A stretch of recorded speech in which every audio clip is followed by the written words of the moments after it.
ನಮಸ್ಕಾರ. ನಮ್ಮ ಚಂದ್ರಾಪಟ್ಟಣ ಜನತೆಗೆ ಒಂದು ವಿಶೇಷ ಸುದ್ದಿನ ತರಬೇಕು ಅಂತ ನಾನು ಗೌಡಗೆರೆ ಗ್ರಾಮದ ಬೀರ್ಲಿಂಗೇಶ್ವರ ಗುಡಿ ಟೆಂಪಲ್ ಪಕ್ಕಕ್ಕೆ ಬಂದಿದ್ದೀನಿ. ಇಲ್ಲಿ ಲೋಕೇಶ್ ನಾಯ್ಕ್ ಮತ್ತು ರುಕ್ಮಿಣಿಯನ್ನ ಇಬ್ಬರು ದಂಪತಿಗಳು 80,000 ದುಡ್ಡು ಕೊಟ್ಟು ಕಿಕ್ಕೇರಿ ಹತ್ರ ದೇವರಹಳ್ಳಿ ಗ್ರಾಮದಲ್ಲಿ ಒಂದು ಹಸುನ ತಂದಿದ್ರು. ಅಂದ್ರೆ ಇವ್ರ ಮನೆಗೆ ಫಸ್ಟ್ ದುಡ್ಡು ಕೊಟ್ಟು ತಂದಂತ ಹಸು ಕರು ಹಾಕಿದ್ಮೇಲೆ ಆ ಹಸು ಬೆಳೆದು ಈಗ 2.5 ವರ್ಷ ಆಗಿದೆ. ಅದಕ್ಕೆ ಮೊದಲನೇದಕ್ಕೆ ಇವ್ರಿಗೆ ಸೀಮಂತ ಮಾಡಬೇಕು ಅಂತ ಒಂದು ನಿರ್ಧಾರ ಮಾಡ್ಕೊಂಡು ಲೋಕೇಶ್ ನಾಯ್ಕ್ ಮತ್ತು ರುಕ್ಮಿಣಿ ಅವರು ಇವತ್ತು ಅಂದ್ರೆ ನಾವು ಯಾವ ರೀತಿ ನಮ್ಮ ಹಿಂದೂ ಸಂಪ್ರದಾಯದ ಪ್ರಕಾರ ಎಲ್ಲರ ಮನೆಯಲ್ಲಿ ಸೀಮಂತಗಳನ್ನ ಯಾವ ರೀತಿ ಮಾಡ್ತಾರೆ ಅದೇ ರೀತಿ ಹಸುಗೆ ಮಾಡ್ತಾ ಇದ್ದಾರೆ. ಏನಕ್ಕಪ್ಪ ಮಾಡ್ತಾ ಇದ್ದಾರೆ ಅಂದ್ರೆ ಇವ್ರ ಮನೆಗೆ ಹಸುಗಳನ್ನ ಒಂದು 7-8 ಹಸುಗಳನ್ನ ಸಾಕಿದ್ದಾರೆ.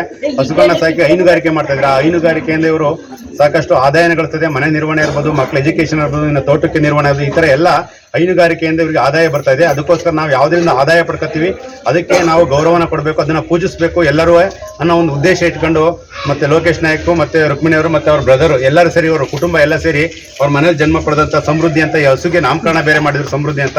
ಈಗ ಅದು 2 ವರ್ಷ ತುಂಬಿ ಅದು ಸಹ ಈಗ ಕರು ಹಾಕೋದಕ್ಕೆ ಸಿದ್ಧ ಆಗಿದೆ. ಅದಕ್ಕೋಸ್ಕರ ಅದಕ್ಕೆ ಎಲ್ಲರೂ ಸೇರಿ ಅಂದ್ರೆ ಇಲ್ಲಿ ಅಕ್ಕಪಕ್ಕದ ಮನೆಯವರು ಎಲ್ಲರೂ ಸೇರಿ ಸೀಮಂತ ಮಾಡ್ತಾ ಇದ್ದಾರೆ. ಇದೇ ರೀತಿ ನಮ್ಮ ಚಂದ್ರಾಪಟ್ಟಣ ತಾಲೂಕಲ್ಲಿ ಎಲ್ಲರೂ ಸಹ ಹಸುಗಳನ್ನ ದೇವರು ಅಂತ ಪೂಜಿಸಿ ಅದಕ್ಕೆ ಯಾವ ರೀತಿ ನಾವು ಮನುಷ್ಯರಿಗೆ ಗೌರವನ ಸಲ್ಲಿಸ್ತೀವಿ, ಮನುಷ್ಯರಿಗೆ ಯಾವ ರೀತಿ ನಾವು ಎಲ್ಲ ರೀತಿ ಸೌಲಭ್ಯ ಸೌಕರ್ಯಗಳನ್ನು ಕೊಡ್ತೀವಿ ಅದೇ ರೀತಿ ಕೊಡಬೇಕು ಅನ್ನೋ ಉದ್ದೇಶ ಇಟ್ಕೊಂಡು ಮಾಡಿದರೆ ಇದೇ ರೀತಿ ಎಲ್ಲರೂ ಮಾಡಲಿ ಅಂತ ನಾನು ಈ ಮೂಲಕ ತಮ್ಮಲ್ಲಿ ಕೇಳ್ಕೊತೀನಿ. ಜೈ ಹಿಂದ್.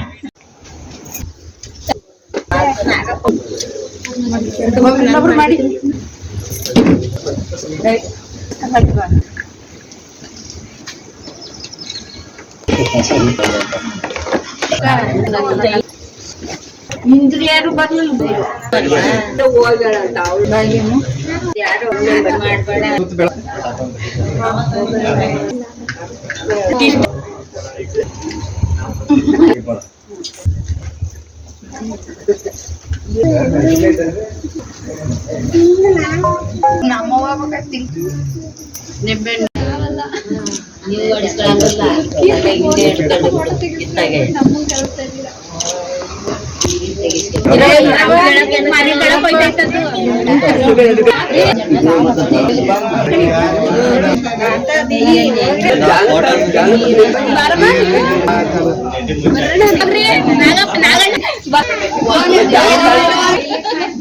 ನಾವು ರೇಷ್ಮೆ ಇರಲ್ಲ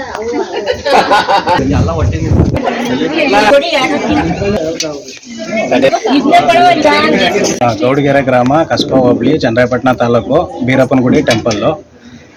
ನಾವು ಹಸುಗಳನ್ನ ದುಡ್ಡು ಕೊಟ್ಟು ತಂದ ಮೇಲೆ ಇದೇ ಮೊದಲನೇ ಕರ. ಹಾಗಾಗಿ ಇದರಿಂದ ಮುಂದಿರೋದ್ರಿಂದ ಫಸ್ಟ್ನೇ ಚೊಚ್ಚಲೆಯರಿಗೆ ಅಂತ ಇದನ್ನ ಸೀಮಂತ ಮಾಡಿ ನಮ್ಮ ಅಕ್ಕಪಕ್ಕದ ಮನೆಯವರೆಲ್ಲ ಸೇರಿ ಒಂದು ಕಾರ್ಯಕ್ರಮ ಮಾಡಿ